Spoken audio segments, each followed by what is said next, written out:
Well, hello, and welcome to another episode of Woke by Accident podcast. I am your host, Jenn Washington. This is a weekly chat about socially conscious topics impacting the culture. I would like to extend my gratitude in you listening to this podcast. It means everything to me, and I hope it is clear that this subject matter is so important to me. I care about our people, our future, and making a positive change in this nation. Welcome, guys. So, you may have heard there was an announcement in the Breonna Taylor case. So, we're just going to get right into it and discuss what has occurred. Breonna Taylor, if we are not aware, was a 26-year-old black woman who was fatally shot by Louisville Metro Police Department officers Jonathan Mattingly, Brett Hankinson, and Miles Cosgrove. The Kentucky grand jury decided not to indict any of the officers in the death of Breonna Taylor. What they did do is indict one of the three police officers, Brett Hankinson. Brett Hankinson was terminated in June. He has been charged with three counts of wanton endangerment over shooting into neighboring apartments. His bond was set at $15,000. The grand jury did not announce charges against Jonathan Mattingly and Miles Cosgrove, the other two officers involved. None of the three faced state charges directly over Taylor's death. And this announcement comes 6 months after Taylor's death, where she was killed in her home during a botched narcotics raid. Let's hear a clip from the Kentucky Attorney General Daniel Cameron. I understand that as a black man, how painful this is. And which is why it was so incredibly important for make sure that we did everything we possibly could to uncover every fact. Representatives of the Attorney General's office have taken a lot of criticism and scrutiny, but that scrutiny in many ways was misplaced because there was not a day the people in this office didn't go to sleep thinking about this case. The criminal law is not meant to respond to every sorrow and grief, and that is true here. But my heart breaks for the loss of Miss Taylor, and I've said that repeatedly. My mother, if something was to happen to me,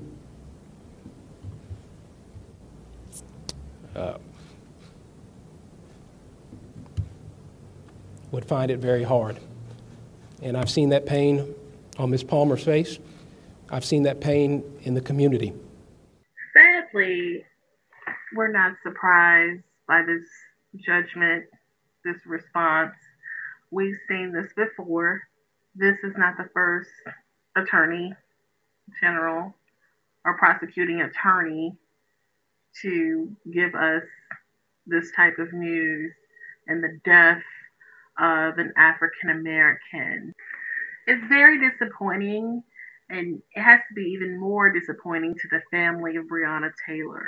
If there ever was a case of Black Lives Matter manifested, this would be the one. To not charge any of the officers in the death specifically is saying that our lives don't matter. Let's look at the charge. Brett Hankinson is indicted with wanton endangerment. So according to the Kentucky statute, someone is guilty of wanton endangerment in the first degree when under circumstances manifesting extreme indifference to the value of human life, he wantonly engages in conduct which creates a substantial danger of death or serious physical injury to another person. It is a Class D felony. It is the lowest of four classes of felonies. And the maximum sentence is 5 years. The minimum is 1 year. If convicted, Hankinson faces 5 years imprisonment for each count. Hankinson's shots came from outside a sliding glass door and through a bedroom window, according to a statement from the Attorney General's office. Some of the bullets went through Taylor's apartment and into one next door, where three people were inside, including a pregnant woman and child. Attorney General Cameron told reporters that the officers were justified in their use of force because Taylor's boyfriend fired at them first. Let's hear a clip from Benjamin Crump, who is the attorney for the family of Breonna Taylor. And joining us now is Ben Crump, the attorney representing Breonna Taylor's family. Good morning, Mr. Crump. You said a week ago that at a minimum, the three officers should be charged with second-degree manslaughter. What do you make of the Kentucky Attorney General's explanation as to why none of them were charged with Breonna Taylor's death? Breonna Taylor's family, as do me and my co-counsels, Lanita Bacon and Sam Aguiar, we think it's just outrageous. It's offensive. We're still trying to figure out what evidence did Kentucky Attorney General Daniel Cameron present to that grand jury. Did he present any evidence on behalf of Breonna Taylor?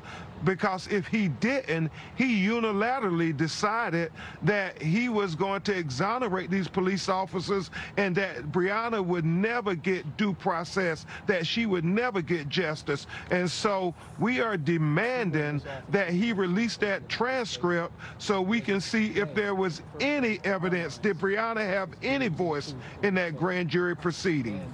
The Attorney General spoke to Breonna Taylor's family yesterday, did he not? What did he say? He spoke to them about 10 minutes before everything was released to the public, and he did not go into the nuance.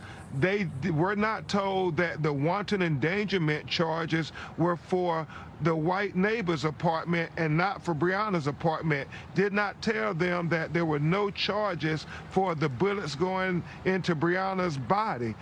Did not tell them that the black neighbors that had bullet go into their apartment did not have any wanton endangerment charges. So it really underscores the fact that there just seems to be two justice systems in America, one for white America and one for black America. And this was shown yet again in this grave miscarriage of justice, just grave miscarriage of injustice.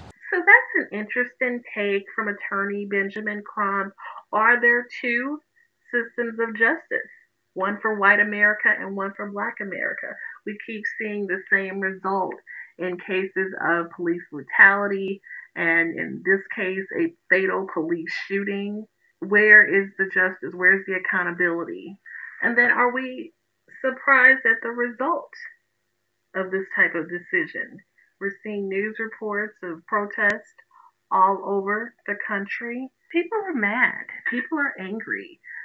I definitely don't encourage any type of violence in any case, but we should use our voice. We should demonstrate and protest and march and circulate petitions and stay on this. There may be something else that can be done. Let's not give up the fight. All right? So at this time, we're going to go ahead and conclude this episode. I would again like to thank you for listening to Woke by Accident, and we would also like to invite you to follow us on our social media. On Instagram, it is Woke by Accident Podcast, and on Twitter, it is Woke by. Again, we are available on all the platforms for podcasts. Please subscribe, rate, share, like. Tell a friend. We do appreciate the feedback and the support. And every time you listen, we greatly appreciate it. Thanks again and take care.